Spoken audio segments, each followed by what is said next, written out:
Hi, this is the Skeins in Crochet Podcast, episode 102, and I'm Lisa. I'm Cryss. I'm a little low energy today, so forgive the lack of my usual bubble. Oh, but in the meantime, like and subscribe, all right? It makes Mom happy. How are you doing today, Cryss? I had almost a whole bottle of eucalyptus oil spill in my room. So my room's a little pungent. I've been smelling eucalyptus oil all day. So have I. And I was like, I wonder why. Oh, God. We just discovered that. Finally just decided to go look and see why I might be smelling eucalyptus oil. We have the little diffusers, and I usually run mine at night, and I was like, oh, you're running eucalyptus oil today. I was like, no. Yeah. I'm gonna have to go take care of that. In other news, so I'm gonna go first today. Remember I told you guys I wanted to put a lining in my Dofuku. After a few days, I got that started.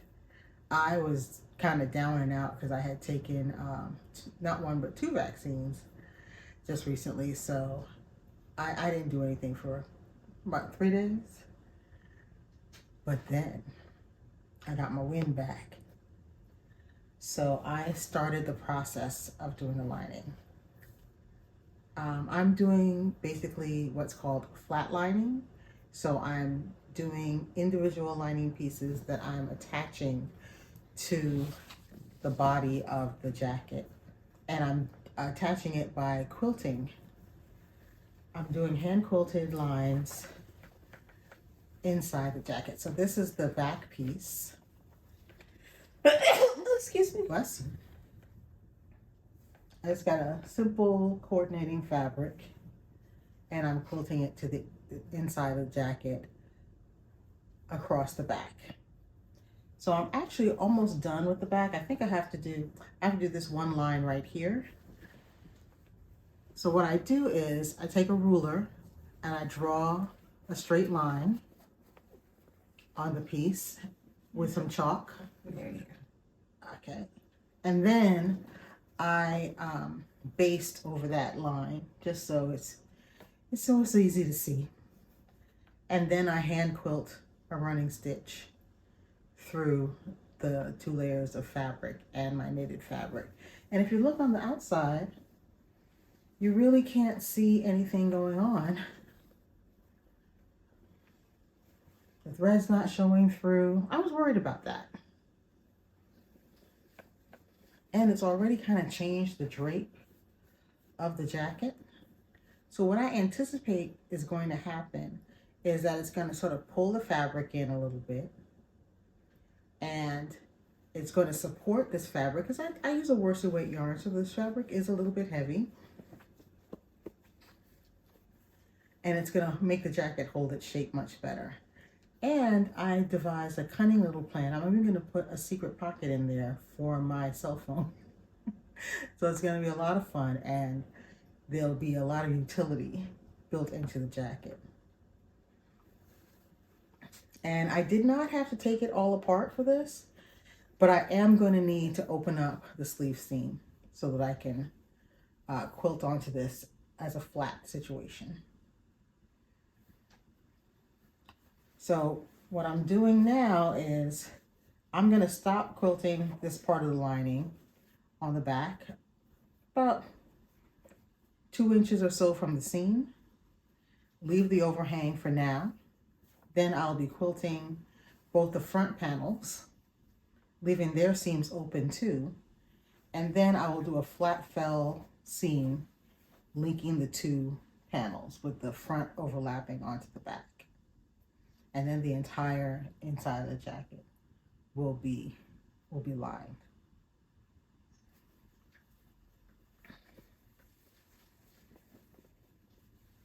But so far, I'm pretty happy with it.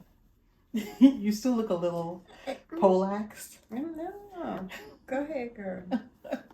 It's not bad though, and I'm doing the quilting by hand because hand quilting is more flexible than machine quilting, and it still allows the jacket to have a bit of drape to it. That the channels would be much stiffer if it was machine stitched. And I think it's good practice for the jacket I want to make later in the year. And that's what's going on with the Dofuku. I haven't worked on anything else, any of my other projects this week. I'm actually happy to be back up on my feet and getting some work done. I have finished my skirt, Ooh. meaning I still have to weave in the ends. Y'all know, in my head it's finished even when the ends aren't woven in. And I am gonna have to put an elastic in the waistband. We're gonna talk about that. Oh.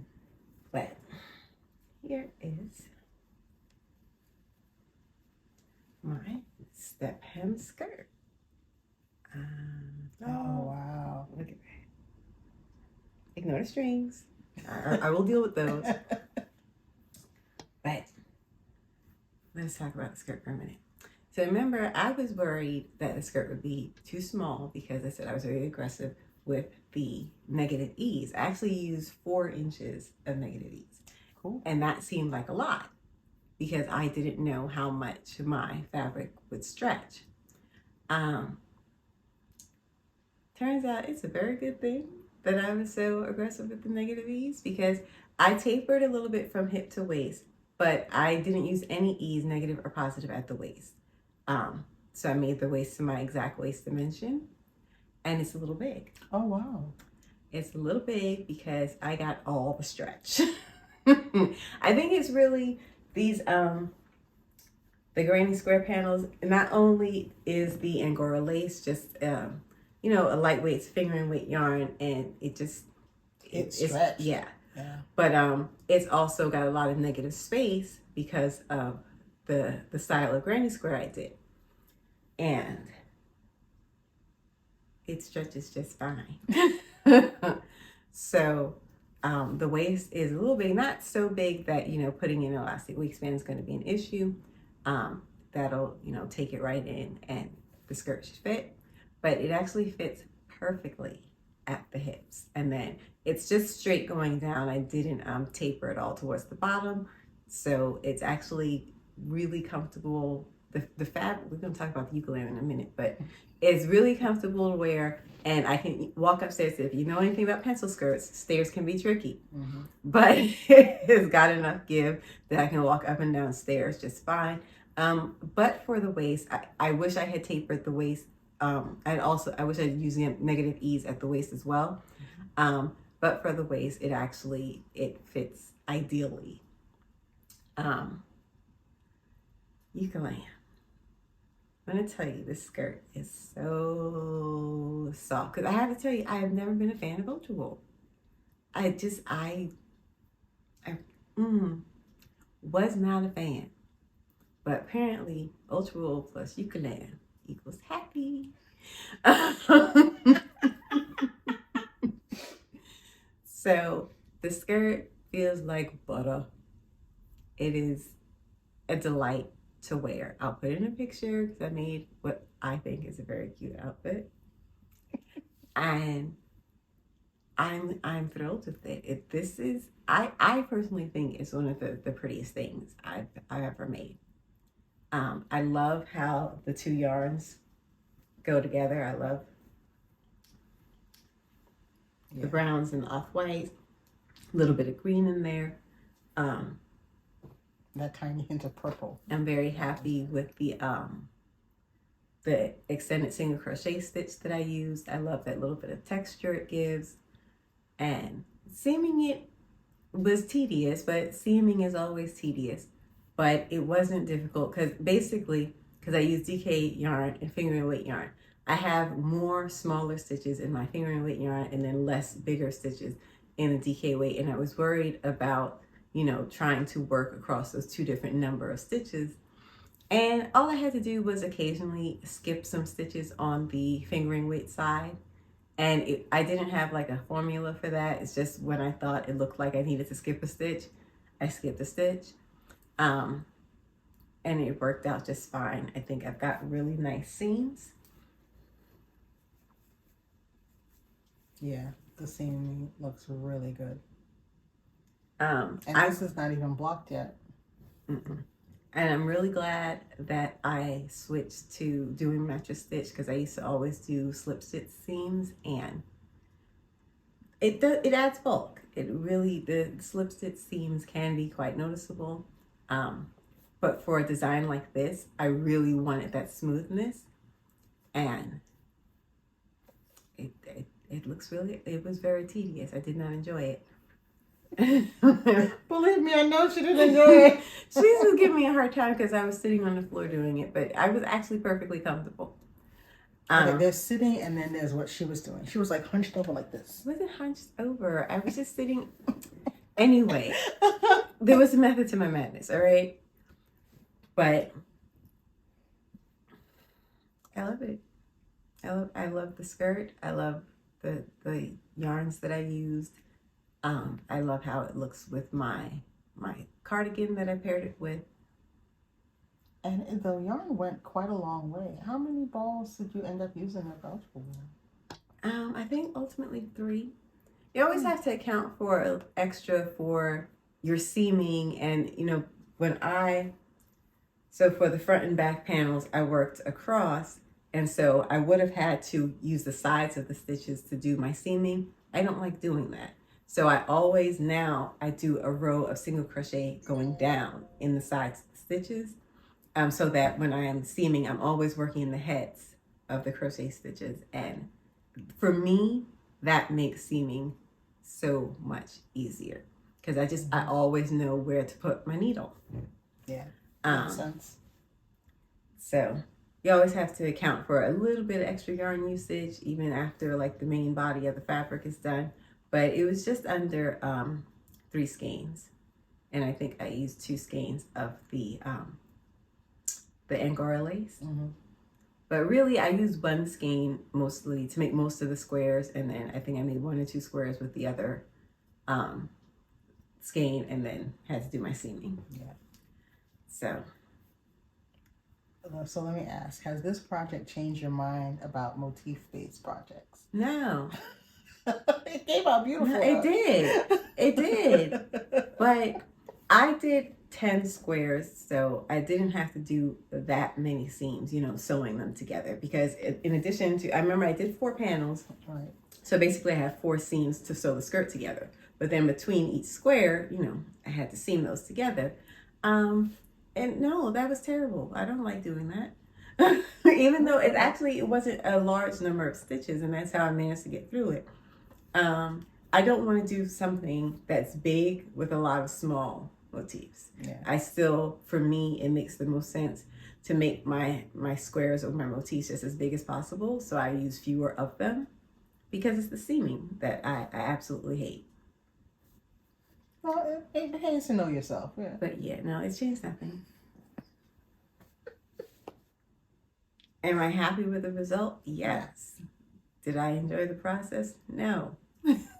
I like, I like the crochet part of making clothes. Everything else. You're so anti. I don't like. I know. She came upstairs and I was busy quilting my lining, and she was like, "You're doing that by hand?" I was like, yeah. I mean, that's one way to do it. When I started making my own clothes, I had this idea that I could somehow keep sewing to an absolute minimum, and I could crochet whole garments and not really sew. And I don't know where I got that from, because now looking back, I feel like a foolish mortal. But I really thought that would be like a thing. And now I've just accepted that the sewing and all the finishing work is part of it, and it's just what you got to do. But I still feel like I'm missing something. Like maybe there is a way to get rid of all of that. Somebody has the tedium, right? And one day I hope to find out the secret. In the meantime, yeah, I'm seaming stuff. Yeah, I mean, that's part of the game. Is it though? It is. Lordy, lordy. Well, on that cheerful note, I'm hopefully your delusion about sewing is broken. Not delusion. It is a fervent hope. No. So I am, like I said, this project is sort of like an intermediate step for me. It's a return to, well, my Dofuku. It's a return to a project I've already finished and I'm doing a revision on because now that I've gotten a chance to really wear it, I was not happy with how it was wearing. I love the fabric, but just the general wear, it was too floppy for my taste. So my solution was coming up with this lining situation rather than ripping it out and reknitting any part of it, which I considered too. But I was like, nah, we can work around this because I don't mind sewing. I mind. I don't mind sewing. I don't even want to get to lying to y'all. I mind. In my mind, sewing is faster than knitting. So if I can sew a solution, I will sew a solution. But I'm sewing after I did the crochet. It's not like I have a choice, crocheting or sewing. I crochet all the stuff. And then I got to sew too. That's the part that I'm like, I feel like I've been had. But okay. Okay. Because if you're sewing from fabric, the pieces are already made. But, Well then. So I got a little obsessed with doing this lining this way because I had been just casting about for lining solutions, and I started reading up about the innards of Chanel jackets. Yes, because I want to make a Chanel style French jacket over the winter with a skirt. And the more I read about how those type of linings are done, I was like, you know what? That might be a solution for my Dofuku too. And it would give me the opportunity to try it out on a hand knit fabric. Because what they described in the books and articles I was reading was that a lot of the fabrics that Chanel used were loosely woven, boucles and wools and jerseys. And this style of putting the lining in really kind of gave them a little bit of structure. And that seems to be what is actually happening. So I got a couple of books in preparation for the big project I have coming up. So I got this book. It's called Secrets of the Couturiers, and it's by Frances Kennett. It's an old book, and what it does, it's got a very kind of chatty style.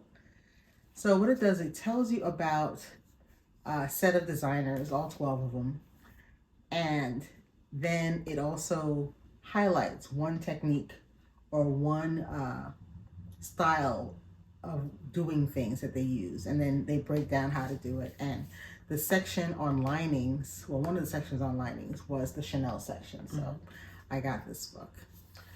If you check out my Instagram, I talked about this article I found inside the book, and it's called When a Man Has Designs, and it's written in an amazingly condescending and casually misogynistic style, where this man basically comes to the conclusion that, he'll take the discomfort of wearing a suit designed by a man, rather than,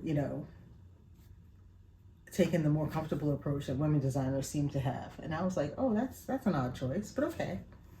But that's part of the fun of buying used books. Sometimes you get what I call bonus content. So this article was actually an article announcing that this book was going to come out in a week, and it was his funny little observation. And this is from, I think, 1984. The other thing I learned was that those beautiful borders that you see on Chanel jackets, they're often crocheted. So I got myself a book of Crochet Borders, And darned if I didn't see some of the same borders I saw on the Chanel jackets in here. So I'll be picking up my hook and creating myself a crochet border. This book is Around the Corner Crochet Borders by Edie Eckman. Eckman? Eckman, I think. Oh, Eckman. Eckman. But not only is it like a stitch dictionary just of borders, but there's a nice section on getting the math right for adding the right number of stitches. If you want to add a border to a woven fabric, she tells you different ways of doing that. And it was so funny because as I was reading up more and more about Chanel jackets, I fell down a Chanel jacket rabbit hole. I did. I'm just gonna confess to that. I saw the same techniques in here that I saw for creating the edgings in Chanel jackets. So very happy with this. And then come to find out, there was a teacher, I don't know if she's still teaching. Her name was Jean Frost, and she specialized in knitted jackets. So I got a couple of her books. These are XRX books. I don't know if they're still in print, but you can get them very slightly used. Did you get them from Amazon or? Yeah, I got these from Amazon. This is jackets, fabric fit and finish for today's knits. And this is stitches for tailored jackets. So starting with this one, she takes you through a whole swatching process and suggests different yarn and stitch combinations you can use. But what she really encourages in this book is that you try out different stitches with different combinations of yarn and different combinations of color and texture. Really fun book. So she wants you to make swatches? Yeah, she wants you to make swatches. Blasphemy. But it's all about how you combine different textures of fabric to create that kind of really nubbly and interesting fabric for your jacket.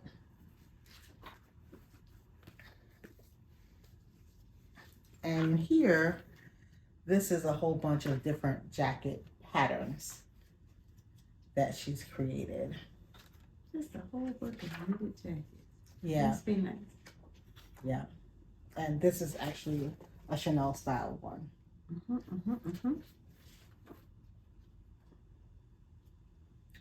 So, but my contention is always, for certain things like this, a knitter or crocheter could use this book because she's not really writing line by line by line patterns.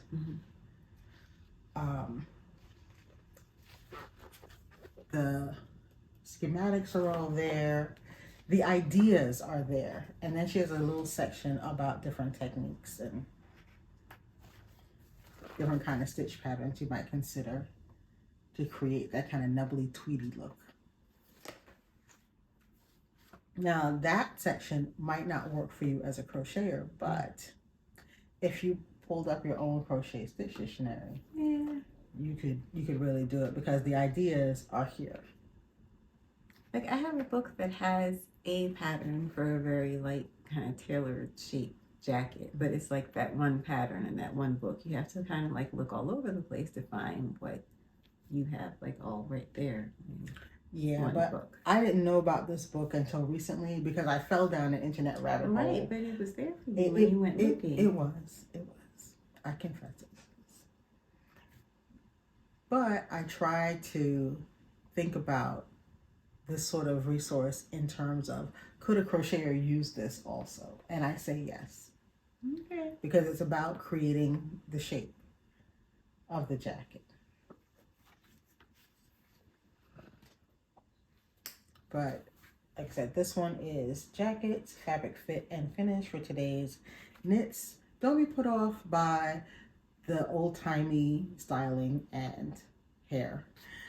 Because the styling and hair is a little old timey. It's retro. Yeah, that's what we're gonna call it. Because I think this book is from the 80s too. Actually, no, it wasn't. It just looks that way. It's from 2003, so it's 20 years old. It is. But I find that some of these old books are, I don't know, less project focused and more technique based. Yes, that's what I think. Like now, generally you get books where you have a set of patterns and that's what's in the book. Maybe there's a special technique section if one pattern requires something, a little bit out of the ordinary. So my message is don't sleep on the older books. Yes, the hair is going to be a little old-timey. Some of the styling is going to be like, what were you thinking, even back then? But there's usually solid information to be gleaned from them. And I kind of like Jean Frost's attitude. She's like, in this book, she was saying, feel free to make these swatches, but also once you start making the swatch, see what happens if you change one element at a time on your swatch. So add a nubbly yarn to the swatch, see how that affects it.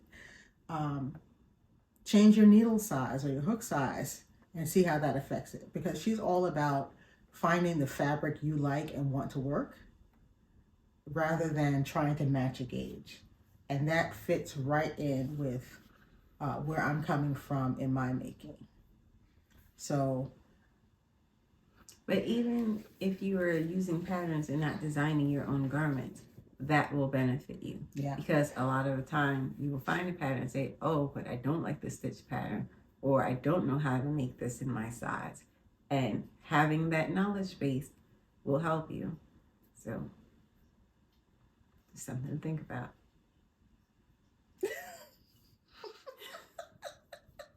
Because it's just like a lot, the way we talk about gauge is just wrong. And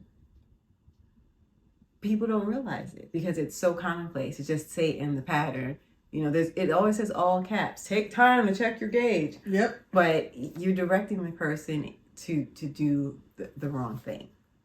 You're not just trying to match someone else's gauge. You have to learn how to use your gauge to make the garment fit you the way you like. And I just wish there was some way to make that part of the discussion and just kind of start changing that mindset. And that I think it's coming with time. One of the classes I teach, that's exactly what I teach. How to use the gauge, both your stitch gauge and a row gauge, to make the pattern as you want to make it. Because part of the problem is this too, that the way we learn to knit today, or crochet really, it's not about you figuring out how to make a thing. It's following these instructions exactly, almost like a computer program. And that's why when you hit a line that you don't understand, the project is halted in its tracks because you're not thinking about the entire project. You're looking at it line by line without being able to see ahead.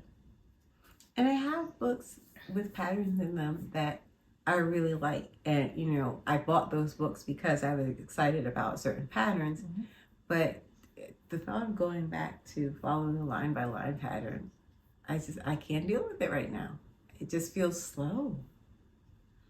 So I haven't figured out how to deal with that just yet. Because there are specific things that I would like to make, but I enjoy the process of, designing my own stuff so much more. Well, I'm at a halfway point right now, so I feel free to change anything I like in a pattern, or rather anything I don't like in a pattern. But I do kind of like not having to do every last bit of the work myself. Mm-hmm. And I think that's a place where it would be good for most knitters and crocheters to get to. Yeah, I can follow this pattern if I want to exactly, but if I need to change something up, I want everyone to feel comfortable making the change rather than, because I know there was a time in my knitting where I didn't put a toe out of line. I was the same at crochet. She used to make fun of me. I'm like, no, but the pattern says. And you see that hand motion? She would do that too.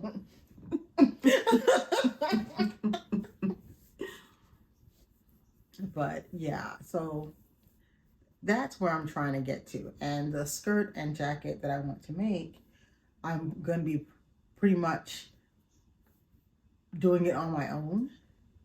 I didn't know this pattern was going to be in this book. I was like, oh, I don't have to design a jacket 100% by myself. Great. But you could. I could. I'm going to pick my own stitch pattern and all of that. But my plan was to just read up about the Chanel construction and create a knitted one. And what weight are you going to be working at? I have some, I think it's DK that I plan to use for this. But what I want it to be is tweedy looking. Yeah. So I'm thinking about how to combine the 3 colors I have to create my own tweedy platy situation. That's where I'm at with that, and that's why I've taken this little tumble down the rabbit hole. So I'm gonna try out some different edgings, try out some different patterns, and see what I actually end up with as the final product. But that's where I'm at. Sounds good. So don't be scared. It'll be fine. Change one thing about your next project.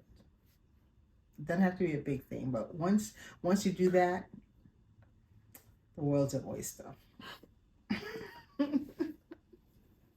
You got anything else for today, Cryss? No, I'm looking to get started on my autumntacular false delusion. Oh, did you pick a stitch pattern? Not for that yet, because I lost the book.